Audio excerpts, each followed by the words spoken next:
ओम नमो भगवते वासुदेवाय।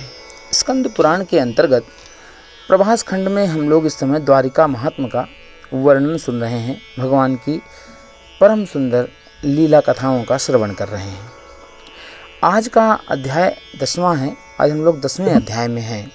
10वें अध्याय में भगवान के जो द्वारिकापुरी है तथा वहाँ श्री कृष्ण के दर्शन पूजन का महत्व और तुलसी जी की महिमा का बखान होगा। आज के इसमें हम लोगों ने इसके पिछले की कहानी में यानी 9वें अध्याय की कहानी में यह जाना, सूत जी महाराज के द्वारा प्रहलाद जी ने पूरी कथा कही है, परंतु सूत जी भी कहते हैं कुछ कि सूत जी ने जब बताया कि बाली को बांधने वाले भगवान विष्णु ने भगवान श्री कृष्ण के इस पूरी जो महिमा है उसका वर्णन जो है पुराण संहिता के रूप में संकलित किया, तो कृपापूर्वक महात्मा प्रहलाद को जब उसका उपदेश किया तब दैत्यराज प्रहलाद ने ऋषियों के पूछने पर उनसे इसका वर्णन किया है। जो मानव भक्ति पूर्वक इसको सुनता और पढ़ता है ना, वह संपूर्ण मनोरथों को प्राप्त करता है और विष्णु लोक में जाता है। तो इस विषय में महात्मा मार्कंडेय और राजा इंद्रद्युम्न का जो संवाद है वह इस 10वें अध्याय में आपको सुनने को मिलेगा।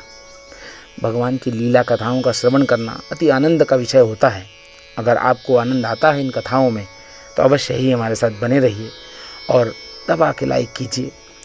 अगर नहीं आता है आनंद तो कोई बात नहीं, फिर आप कोई भी अन्य काम कर सकते हैं, इसमें कोई भी शक नहीं है, क्योंकि भगवान की लीला कथाओं को सुनने वाला परम आनंद को प्राप्त करता है। भाई ईश्वर की लीला है, उस कथा को सुनने में क्या बुराई है। मुश्किल से 10 मिनट, 15 मिनट, आधा घंटा, इससे ज़्यादा क्या लगेगा। और पूरा जीवन तो हम लोग कार्य करते ही रहते हैं, है कि नहीं। तो कुछ समय ईश्वर के लिए भी निकालना चाहिए। देखिए ईश्वर ने क्या क्या लीलाएं करी इस संसार में आकर के, और हम भी तो उस लीलाधर की लीला के ही एक पात्र हैं कि नहीं है। भाई हमारे अंदर भी तो वही अंश व्याप्त है जो इस संसार को चलाने वाला है। वैसा ही तो वो भी दिखता था, वैसा ही तो है जैसा हम लोग दिखते हैं वह भी दिखते थे। इसका मतलब है कि हमारे जैसे ही हैं वो। तो इस प्रकार से उनकी लीलाओं का हम लोगों को श्रवण करना चाहिए और उनके ही जैसा आचरण करना चाहिए। देखिए कितने महान आचरण के हम लोग आज व्यक्तित्व को सुनने वाले हैं। तो सुनिए मार्कंडेय जी क्या बोले। मार्कंडेय जी बोले 10वें अध्याय में कि इंद्रद्युम्न, कलयुग में जो मानव श्री कृष्ण का महात्म्य सुनते और पढ़ते हैं उनका यमलोक में निवास नहीं होता।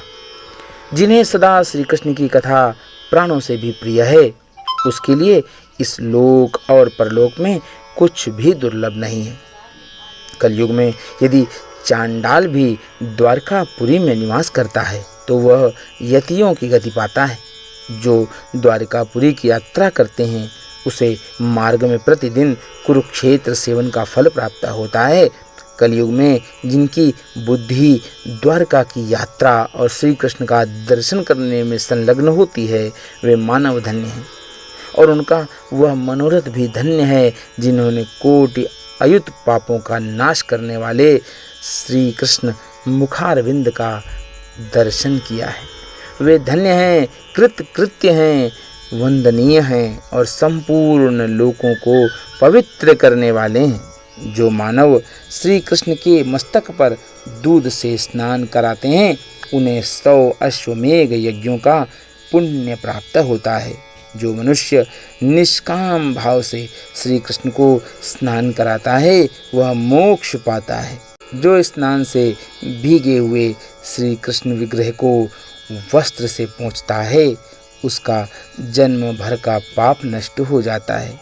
जो जगदीश्वर श्री कृष्ण को स्नान कराकर उन्हें फूलों की माला पहनाता है, जो उनके स्नान काल में शंख बजाता है अथवा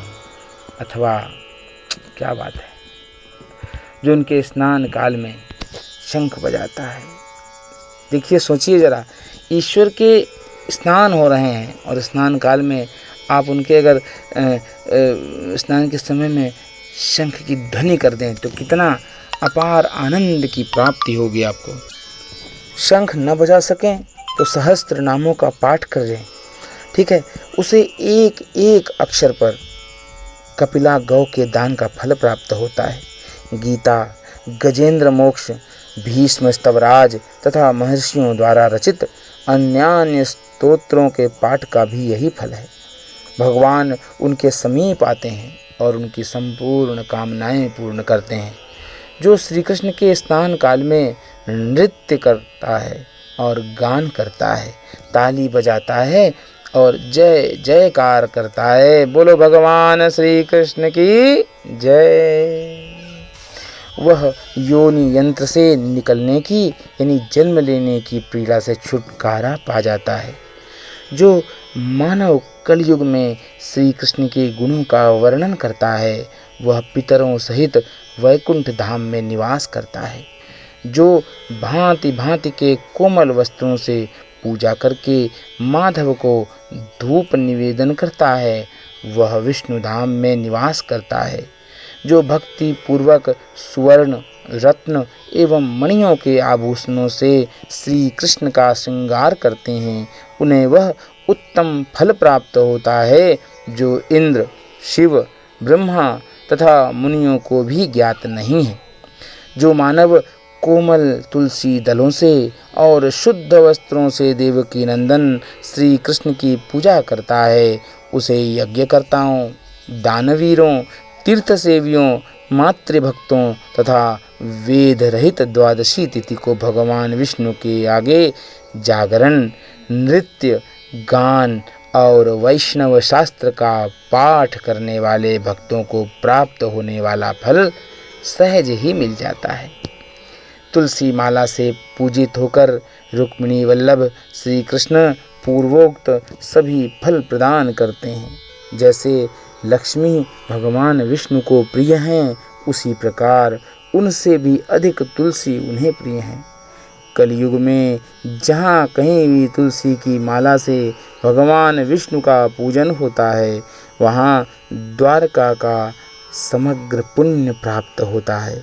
श्री कृष्ण शरणम मम, श्री कृष्ण मेरे आश्रय हैं। यह 8 अक्षरों वाला मंत्र श्री कृष्ण की कृपा प्राप्त कराने वाला है। जो कलयुग में कपूर सहित काले अगरू से श्री कृष्ण को धूप देते हैं, वे श्री कृष्ण का सारूप्य प्राप्त करते हैं। घी, गुग्गुल तथा सुगंधित पदार्थ के द्वारा भगवान श्री कृष्ण को धूप देकर मनुष्य सदा कल्याणमय पद को प्राप्त होता है। जो श्री कृष्ण को अगुरु धूप देता है, वह सब पातकों का त्याग करके अत्यंत सुंदर रूप पाता है। जो श्री कृष्ण मंदिर के द्वार पर प्रतिदिन दीपमाला जगाता है, वह 7 द्वीपों से युक्त पृथ्वी का सम्राट होता है। जो श्री कृष्ण के आगे सुगंधित नैवेद्य निवेदित करता है, उसके पितर कल्प पर्यंत नृत्य तृप्त होते रहते हैं। मतलब रोजाना ही तृप्त होते रहते हैं। जो कपूर और सुपारी के साथ तांबूल निवेदित करता है, उसे देव पद की प्राप्ति होती है। जो भगवान श्री कृष्ण के आगे जल से भरा हुआ कलश और कमंडलु निवेदित करता है, उसके पितर 1 कल्प तक जल पीने की इच्छा नहीं रखते। जो भगवान श्री कृष्ण को मनोहर फल भेंट करता है, उसके उत्तम मनोरथ कल्प पर्यंत सफल होते रहते हैं। जो देव श्री कृष्ण की परिक्रमा करता है, उसके कुल में किसी को यमलोक का दंड नहीं भोगना पड़ता। जो श्री कृष्ण के मंदिर में सुंदर पुष्प मंडप बनाता है, वह कोटि कोटि पुष्पक विमानों द्वारा दिव्यलोक में क्रीड़ा करता है। जो श्वेत चमक हवा देकर श्री कृष्ण को प्रसन्न करता है, देवेश्वर श्री कृष्ण उसके मस्तक को अपने मुंह से चूमते हैं। श्री कृष्ण के मंदिर को केले के खंभों से सुशोभित और सुगंधित करता है। उसके स्वागत में देवराज स्वयं खड़े रहते हैं। जो मनुष्य श्री कृष्ण मंदिर की ध्वजा पताकाओं से सजाता है, वह सदा सूर्यलोक में निवास करता है। जो श्री कृष्ण मंदिर के ऊपर ध्वजारोपण करता है उसका ब्रह्मलोक में निवास होता है। जो देव श्री कृष्ण के आंगन को स्वस्तिकों से विभूषित करता है वह तीनों लोकों में क्रीड़ा किया करता है। जो मानव शंख में जल लेकर भगवान श्री कृष्ण के ऊपर घुमाता है वह पूरे कल्प भर क्षीर सागर में भगवान विष्णु के समीप निवास करता है। जो विष्णु सहस्त्र नाम अथवा अन्य स्तोत्रों का पाठ करते हुए भगवान श्री कृष्ण की परिक्रमा करता है उसे पग पग पर सातों द्वीपों वाली पृथ्वी की परिक्रमा का पुण्य प्राप्त होता है। जो उन्हें साष्टांग प्रणाम करता है उसे 10,000 अश्वमेघ यज्ञों का फल प्राप्त होता है। जो मीठे स्वर वाले उत्तम गीतों से भगवान श्री कृष्ण को संतुष्ट करता है उसे सामवेद के पाठ का फल प्राप्त हो जाता है। जो प्रसन्न चित्त होकर भक्ति भाव से श्री कृष्ण के सम्मुख नृत्य करता है वह अपने समस्त पापों को भस्म कर देता है। जो श्री कृष्ण के समीप आकर भक्ति भाव से स्वस्ति वाचन करता है उसे एक एक अक्षर में 100 कपिला दान का पुण्य फल मिलता है। जो ऋग्वेद यजुर्वेद और सामवेद की वाणी से श्री कृष्ण को संतुष्ट करते हैं उन्हें ब्रह्मलोक का निवास प्राप्त होता है। जो योगी पुरुष श्री कृष्ण के समीप योग शास्त्र और वेदांत का पाठ करते हैं वे सूर्यमंडल को भेद कर भगवान विष्णु के धाम में जाते हैं। श्रीमद् भगवद गीता विष्णु सहस्रनाम भीष्म स्तवराज मनुस्मृति और गजेंद्र मोक्ष ये 5 स्तोत्र श्री कृष्ण को अत्यंत दुर्लभ प्रतीत होते हैं, बहुत ही प्रिय लगते हैं। कहा भी गया है कि योग शास्त्राणि वेदांता योगिनः कृष्ण सन्निधौ पठन्ति रविबिम्बं तु भित्वा यान्ति लयं हरेः। गीता नाम सहस्रं तु स्तवराजस्त्वमनुस्मृति गजेन्द्रमोक्षणं चापि कृष्णस्थायेतीव दुर्लभम। श्री कृष्ण के समीप जो मद्भागवत का पाठ करता है वह योगियों के साथ क्रीड़ा करता है। जो वहाँ रामायण महाभारत और पुराणों का पाठ करता है उसे मोक्ष प्राप्त होता है। जो गोमती के जल में स्नान करके पवित्र हो श्री कृष्ण के मुखारविंद दर्शन करते हैं उनके दर्शन से 100 वर्षों का पातक नष्ट हो जाता है। संसार वे में मनुष्य धन्य हैं जो कलयुग में द्वारकापुरी जाकर गोमती और समुद्र के संगम में देवताओं और पितरों का तर्पण करते हैं। वे हरिद्वार प्रयाग गया कुरुक्षेत्र पुष्कर प्रभास श्रीस्थल शुक्ल तीर्थ के सेवन का तथा सहस्त्रों चंद्रायण व्रतों का फल पाते हैं। द्वारकापुरी धन्य है जहाँ गोमती नदी बहती है और जहाँ रुक्मिणी वल्लभ श्री कृष्ण निवास करते हैं। जो कलिकाल में पाप से मोहित होकर गोमती के जल में स्नान नहीं करते उनके पाप बंधन का नाश कैसे होगा। हे प्रभु, श्री कृष्ण ने कलिकाल के लिए गोमती नदी को स्वर्गलोक की सीढ़ी बनाया है। वह मनुष्यों के लिए मन को आनंद देने वाली तथा स्नान मात्र से मोक्ष प्रदान करने वाली है। राजन, जहाँ गोमती के जल से मिला हुआ समुद्र जाग रहा है वहाँ भगवान श्री कृष्ण विराजमान है और जहाँ पूजन करना पर मोक्ष देने वाली चक्रांकित शिलाएं उपलब्ध होती हैं वहाँ चलो। जहाँ की मिट्टी भी चक्र से चिन्हित होकर कलयुग में पाप का नाश करने के लिए स्थित है। जो पुरी दैत्य दानव राक्षस तथा देवताओं को भी शरण देने वाली है। जिसे देवकी नंदन श्री कृष्ण कलिकाल में कभी नहीं छोड़ते। उस द्वारकापुरी का कौन सेवन नहीं करेगा। जो मनुष्य द्वारिका में श्री कृष्णचंद्र के मुखारविंद का तीनों समय दर्शन करते हैं, उनकी करोड़ों कल्प में भी पुनरावृत्ति नहीं होती। जो विधवा स्त्री द्वारिका में निवास करती है, वह परम पद को प्राप्त होती है। जो द्वारकापुरी को नहीं गया, वह इस संसार में पुत्र होकर भी क्या करेगा। श्री कृष्ण की द्वारिकापुरी में जाकर जो तुलसी दलों से उनकी पूजा करता है, उसने जन्मों का फल पा लिया और पितरों को तार दिया।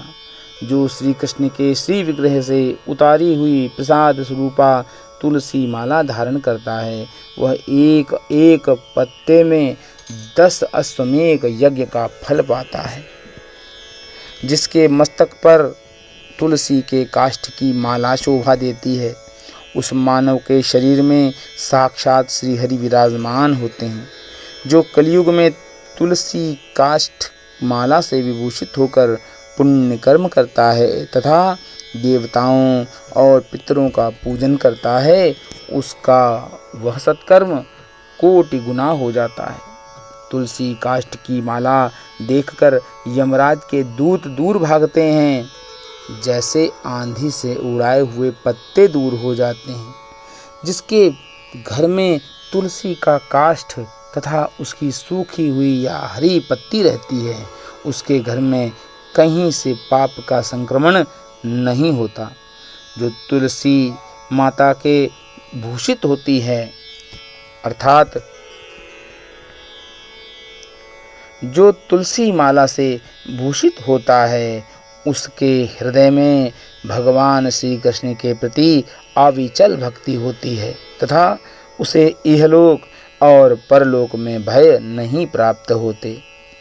उसके दुश्मन अपशकुन और शत्रु भय का निवारण हो जाता है। स्वप्न भी दुस्वप्न भी समस्त प्रकार के जो कष्ट हैं, उनका भी निवारण हो जाता है।